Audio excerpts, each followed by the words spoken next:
নবী করিম সাল্লাল্লাহু আলাইহি ওয়াসাল্লাম যৌবনকালে গুরুত্বপূর্ণ চারটা বিষয় নিয়ে কাজ করেছিলেন। এক নম্বরে ছিল হিলফুল ফুজুল নামে একটা যুব সংগঠন তৈরি করা।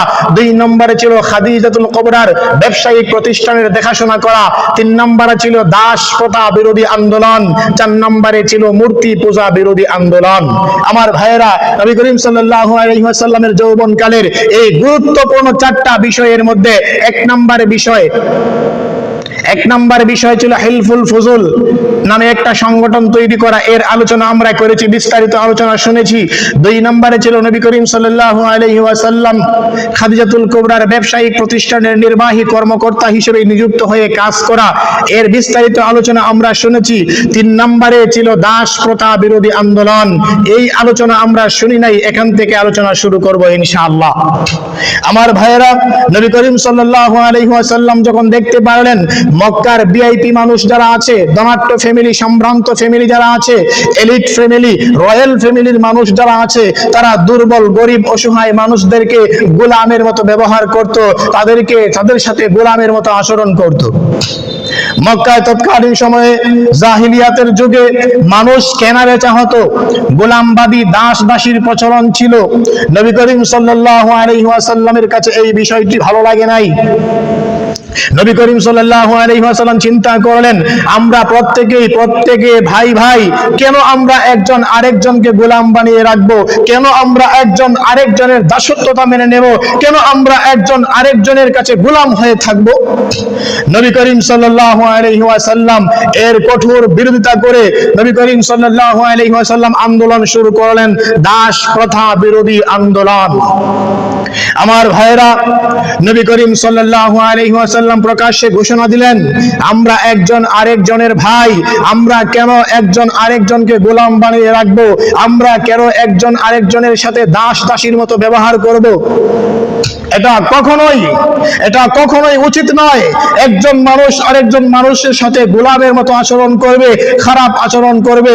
আমার ভাইয়েরা, তখনকার সময়ে মানুষ, ধনী ফ্যামিলির যারা ছিল, তারা টাকার বিনিময়ে গরিব মানুষদেরকে কিনে আনতো, গোলাম কিনে আনতো, আর তাদেরকে হাড় ভাঙা পরিশ্রম করাতো, তাদেরকে দিয়ে কঠোর পরিশ্রম করাতো, এবং তাদের উপরে শারীরিক, মানসিক, যৌন নিপীড়ন চালানো হতো।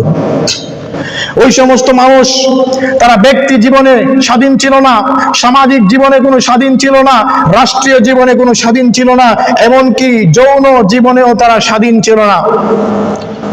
আমার ভাইয়েরা, আল্লাহর নবী সাল্লাল্লাহু আলাইহি ওয়াসাল্লাম যখন দেখতে পারলেন এই জাহিলিয়াতের সমাজ গভীর অন্ধকারে ডুবে আছে, এই গভীর অন্ধকার থেকে এই জাহিলি যুগকে, জাহিলি সমাজকে বের করে আনতে হবে, এই দাস প্রথা বিরোধী আন্দোলন শুরু করলেন। এই দাস প্রথাকে চিরতরে বন্ধ করতে হবে। আল্লাহ রাব্বুল আলামিনের প্রিয় হাবিব মুহাম্মদ সাল্লাল্লাহু আলাইহি ওয়াসাল্লাম সর্বপ্রথম এই পৃথিবীর মানুষকে গোলামীর জীবন থেকে মুক্ত, স্বাধীন জীবন উপভোগ করার স্বপ্ন দেখিয়েছিলেন, এবং তিনি সেটা বাস্তবায়নের জন্য কাজ করেছিলেন, বাস্তবায়ন করেছিলেন। আজকে পৃথিবীতে দেখেন, দাস দাসী, গোলাম বাদী বিক্রির প্রচলন চিরতরে বন্ধ হয়ে গেছে। এখন আর এই সিস্টেমটা পৃথিবীতে নাই। এই সিস্টেমটা সর্বপ্রথম আমার রাসূল সাল্লাল্লাহু আলাইহি ওয়াসাল্লাম বিরোধিতা করে, আন্দোলন করে মুছে দিয়েছিলেন এই পৃথিবী থেকে।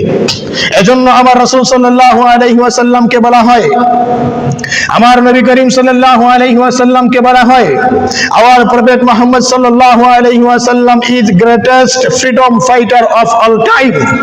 আমাদের নবী সাল্লাল্লাহু আলাইহি ওয়াসাল্লাম হচ্ছেন সর্বকালের সর্বশ্রেষ্ঠ মুক্তিযোদ্ধা, সর্বকালের সর্বশ্রেষ্ঠ স্বাধীনতা সংগ্রামী। আমার রাসূল সাল্লাল্লাহু আলাইহি ওয়াসাল্লাম এই মানুষদেরকে আরবের জাহিলি যুগে স্বাধীন জীবন উপভোগ করার স্বপ্ন দেখিয়েছিলেন, গোলামীর শৃঙ্খল থেকে মুক্ত হয়ে স্বাধীন জীবন উপভোগ করার স্বপ্ন দেখিয়েছিলেন, আশা দেখিয়েছিলেন। এজন্য নবী করিম সাল্লাল্লাহু আলাইহি ওয়াসাল্লাম শুরু করেছিলেন দাস প্রথা বিরোধী আন্দোলন। নবী করিম সাল্লাল্লাহু আলাইহি ওয়াসাল্লাম সেই দাস প্রথা বিরোধী আন্দোলন শুরু করে আজীবন মৃত্যু পর্যন্ত এর বিরুদ্ধে লড়েছেন, এর বিরুদ্ধে কঠিন সংগ্রাম পরিচালনা করেছেন, যার বিনিময়ে আজ পৃথিবীর মানুষ মুক্ত স্বাধীন জীবন উপভোগ করতে করতেছে, ধনী গরিব কোনো ভেদাভেদ নাই। আজকে আর মানুষকে বেচা কেনা হয় না, আজকে আর নারীকে বেচা কেনা হয় না। নারীর অধিকার আল্লাহ রাসূল সাল্লাল্লাহু আলাইহি ওয়াসাল্লাম সম্মানিত করেছেন, তাদের অধিকারকে আল্লাহর নবী ফিরিয়ে দিয়েছেন। আজকে নারী অধিকারের নাম দিয়ে পশ্চিমা সভ্যতা, ইউরোপ সভ্যতা যে স্লোগান দিচ্ছে, ওটা মিথ্যা স্লোগান আর প্রোপাগান্ডা ছাড়া আর কিছুই হতে পারে না। ওরা নারীদের অধিকার চায় না, বরং নারীর অধিকার নামে নারীকে ন্যাংটা করে তারা নারীর উলঙ্গ দেহ দেখতে চায়। ইউরোপ আমেরিকার মানুষ, ইউরোপ আমেরিকার সভ্যতা, ওই শিক্ষিত সমাজের কুলাঙ্গারেরা শুধু আমাদের দেশের নারীদেরকে অধিকারের নামে অধিকারের স্লোগান দিয়ে উলঙ্গ করে ঘর থেকে বের করে এনে তাদের উলঙ্গ দেহকে দেখতে চায়। আর আজকে আমরা তাদের স্লোগানে গাকে হেলিয়ে দিচ্ছি, তাদের স্লোগানের সাথে মিলেমিশে আমরা কাজ করে যাচ্ছি নারীর অধিকারের নাম দিয়ে। আমার ভাইয়েরা, বিশ্বনবী সাল্লাল্লাহু আলাইহি ওয়াসাল্লাম নারীর যে অধিকার দিয়েছেন, সেই অধিকারের চাইতে শ্রেষ্ঠ কোন অধিকার পৃথিবীর কোন মানব সভ্যতা দিতে পারে নাই, আজ পর্যন্ত, কিয়ামত পর্যন্ত পারবে না। নবী করিম সাল্লাল্লাহু আলাইহি ওয়াসাল্লাম এই জাতি, এই মানুষকে স্বাধীনতার স্বপ্ন দেখালেন।